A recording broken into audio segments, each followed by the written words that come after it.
Di sini saya akan mereview tentang konservasi kesenian Reok Ponorogo yang ada di daerah saya. Sebelum saya mereview, kita lihat bersama sekilas video Festival Reok Ponorogo yang ada di panggung utama alun-alun Ponorogo. Selamat menyaksikan.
Di era globalisasi yang terjadi saat ini, semakin banyak masyarakat yang menganggap kesenian khas dari daerah asalnya dalam hal ini adalah Reok Ponorogo hanya sebuah kesenian masa lalu yang beredar. Kesenian Reok Ponorogo beraroma mistis manggil setan.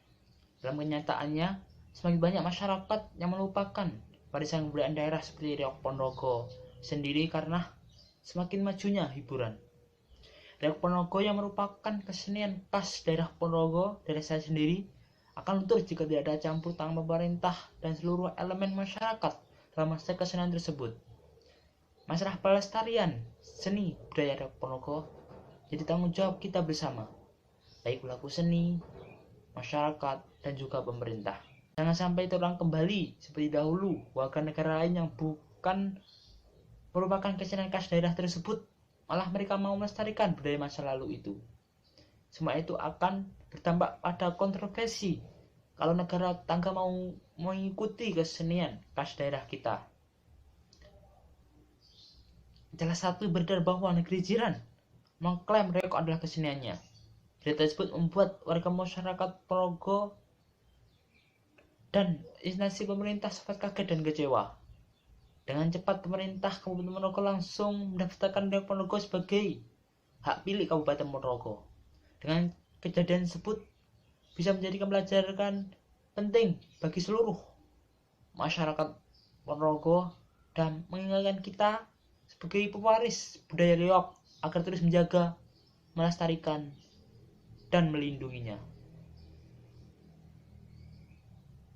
Dengan beredarnya berita tentang negara tetangga yang mengklaim kesenian Reok Ponorogo adalah keseniannya, dan demikian saya akan menjelaskan beberapa strategi untuk melestarikan dalam mengembangkan reok agar tidak diklaim lagi oleh negara tetangga.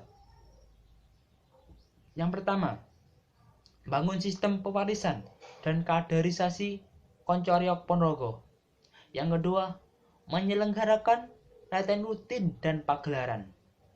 Latihan rutin ini dapat menunjukkan eksistensi sebuah kesenian yang dimainkan secara berkelompok seperti Reok Ponorogo. Sato Jatmiko dan Bambang Wibisono dari Disbud Parpora Ponorogo menyebutkan pelestarian reok erat kaitannya dengan regenerasi pemain dan latihan rutin kelompok reok Ponorogo. Pemerintah mendorong dengan diselenggarakannya Festival Reok Ponorogo dan Festival Reok Mini sehingga dapat mendorong terjadinya regenerasi pemain reok di samping latihan rutin.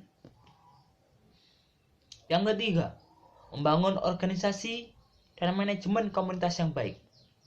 Yang keempat, mempertahankan pakem.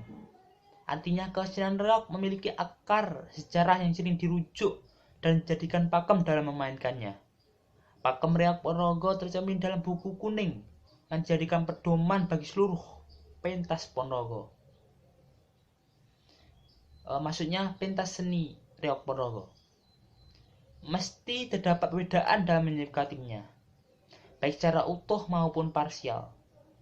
Buku pedoman ini Seni Reok Ponorogo atau buku kuning yang dirumuskan pada tahun 1992 dalam sarisahan budaya tersebut sesuai versi Bantar Angin menunjukkan maksudnya memungkinkan reok untuk dipentaskan. Pakem dirumuskan sebagai inspirasi dan antisipasi terhadap kesenian dan perkembangan berikutnya. Hal ini dapat memungkinkan reok terus dapat dikembangkan. Yang kelima, menegaskan cerita dalam bermain reok. Asal muasal yang reok memiliki berbagai versi cerita, versi Songgol Langit atau Bantar Angin, Ki Ageng Kutu, dan versi Islam atau Raden Katong.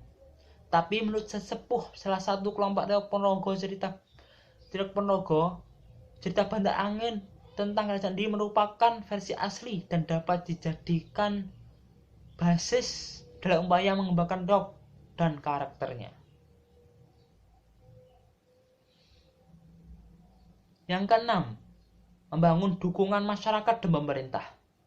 Kelestarian reok Ponorogo identik dengan kelestarian pertunjukan dan pagelaran yang ditompang oleh ketersediaan perangkat reok dan keberadaan pemainnya. Di sini peran pemangku kepentingan sangat dibutuhkan untuk pelestarian reok Ponorogo, karena dalam pemeliharaan perangkat reok Ponorogo membutuhkan anggaran yang tidak sedikit. Yang ketujuh, mengintegrasikan reok dalam promosi budaya dan wisata Ponorogo. Artinya, melestarikan reok tidak dapat dilepaskan dari aspek ekonomi, karena pentas reok Ponorogo perlu diintegrasikan dalam kegiatan wisata budaya khususnya di Ponorogo. Selain gimana strategi untuk melestarikan kesenian reok Ponorogo yang saya jelaskan tadi, saya akan pula menjelaskan tentang nilai dan karakter kesenian reok Ponorogo.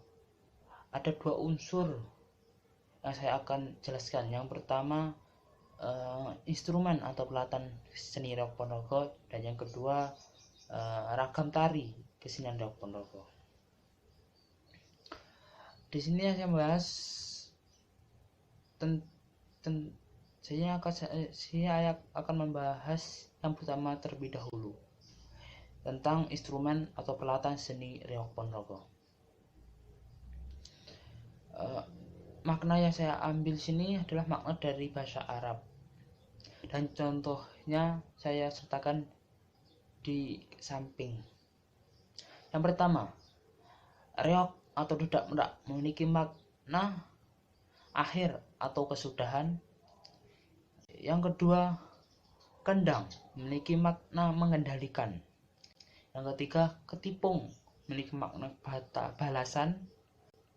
Yang keempat, kenong memiliki makna pemberian Tuhan dengan lapang dada dan penuh kesyukuran. Yang kelima, ketuk memiliki makna salah. Dan yang keenam, angklung memiliki makna bergerak atau berhijrah. Dan yang ketujuh, kempul memiliki makna balasan. Dan yang kedelapan, trompet memiliki makna suara atau peringkatan. Dan yang ke-9, kolor atau sus memiliki makna tali atau ikatan. Dan yang ke-10, baju panadon memiliki makna kelemahan. Dan yang ke-11, udeng atau ikat kepala memiliki makna mengajak atau menganjurkan. Yang ke-12, merak memiliki makna keindahan. Yang ke-13, harimau memiliki makna kekuatan fisik dan psikis, lahir dan batin. Dan yang ke-14, pecut atau cemeti samandiman memiliki makna kesakralan, kesucian, dan kekuatan. Yang kedua, tentang unsur ragam tari seni Riok Ponorogo. Ada beberapa.